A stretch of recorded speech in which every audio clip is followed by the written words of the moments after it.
Од Париз стаса пријатно изненадување за Македонија. Париското движење Ноќно бдење ја поддржува нашата шарена револуција. Има ли навистина заеднички точки помеѓу ова социјално француско движење и македонските протести? За подсетување, Ноќното бдење е родено овој март во Париз како одговор на предлогот на француската влада за нов закон за работни односи. Критичарите велат дека законот е одличен за работодавачот, а многу лош за работникот. Протестите во Париз не стивнуваат. Низ цела Европа, во Германија, Шпанија, Белгија се појавуваат слични социјални движења кои протестираат и се борат за повеќе социјална правда, повеќе демократија и подобар живот. Барат промена на власт, барат промена на социјални политики, барат промена за подобар живот, она што и ние тука го бараме. Меѓутоа ние имаме елемент плюс, тоа е дека ние имаме плюс диктатор. Тоа е, нели, малку поразлично за разлика од Франција, од Германија, меѓутоа пати имаат проблем со десничарските влади.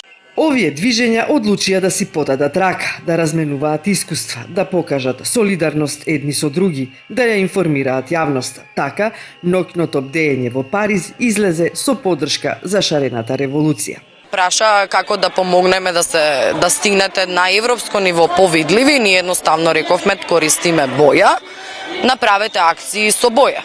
Ниту сме сугерирале какви ќе бидат акциите, ниту како ќе ги изведат. Таа е соработката. Тоа е многу човечки, едноставно и, како да кажам, многу убаво од аспект на солидарност на ниво на Европа. Во знак на солидарност, поддржувачите на Ноќното бдење решија да го бојат парискиот асфалт, но не и историските објекти и споменици на Париз.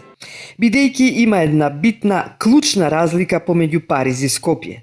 Денешниот лик Париз го доби во 19 век и стана пример за урбана архитектонска хармонија и најнезадоволниот парижанец е горд на архитектурата на градот, а урбанистичките проекти за Париз 2050 година се еколошки и модерни. Тоа не може да се каже за проектот Скопје 2014, кој за жал стана предмет на подбив низ светските медиуми.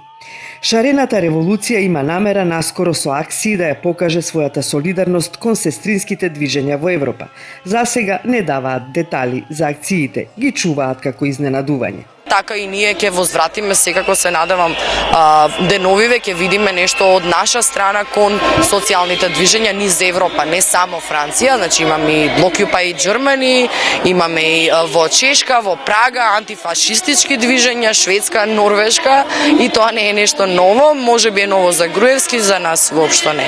Конечно, сите овие европски движења подсетуваат на славната 68 година.